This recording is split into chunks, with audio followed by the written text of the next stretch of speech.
যুব কমিটি নজরুল স্মৃতিসংঘ ক্লাবের পরিচালনায় যুব কমিটির উদ্যোগে আজকে ঈদ উপলক্ষে আমরা একটা সাংস্কৃতিক অনুষ্ঠান এবং সেই অনুষ্ঠানে ক্রীড়া ও সাংস্কৃতিক দুটোই অনুষ্ঠান আছে এবং থাকবে।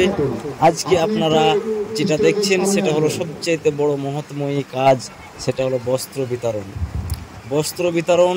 আমরা গ্রামে গ্রামে ঘুরে ঘুরে একটা জিনিস মাথায় রেখেছি যে সবচাইতে বড় মনের একটা যে আশাবিদ বস্ত্র বিতরণ, গরিব দুঃখীদের মাঝে যে বস্ত্র তারা ঈদে বকরা ঈদ, কালী পুজো, দুর্গা পুজোতে পড়তে পারে না, কিনতে পারে না, অনেক গরিব দুঃখী আছে,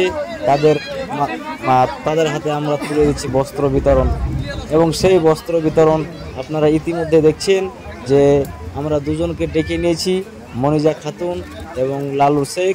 তাদের হাতে আমরা পুরুষদের হাতে তুলে দেব লুঙ্গি এবং মহিলাদের হাতে শাড়ি। আমাদের প্রাক্তন ক্লাবের সম্পাদক আমিনুল সাহেব এবং আমিনুল মাস্টার এবং আমাদের ক্লাবের কোষাধ্যক্ষ সেটা হলো ইসমাইল শেখ, আমাদের ক্লাবের সভাপতি সম্রাট শেখ এবং সম্পাদক জিয়ারুল্লাহ ফেটিটু।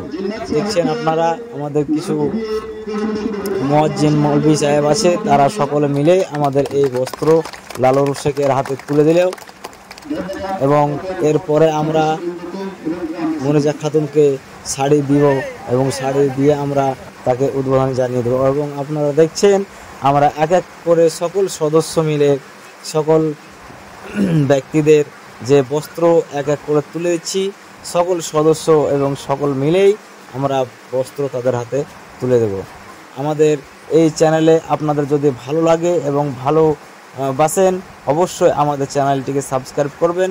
আমি নতুন, আমার চ্যানেল নতুন, যেমন আমার চ্যানেলের নাম হলো সবার জন্য থাকি সবার প্রয়োজনে। আপনারা দেখতে পাচ্ছেন যে আমরা এক এক করে কম্বল, লুঙ্গি, শাড়ি সবার হাতে, সবার সঙ্গে, সবার পাশে দাঁড়িয়ে সবার বাড়ি গিয়ে আমরা তুলে দিয়েছি। ভালো থাকবেন, সুস্থ থাকবেন, খোদা হাফেজ এবং আমার চ্যানেলটিকে সাবস্ক্রাইব করে দেবেন।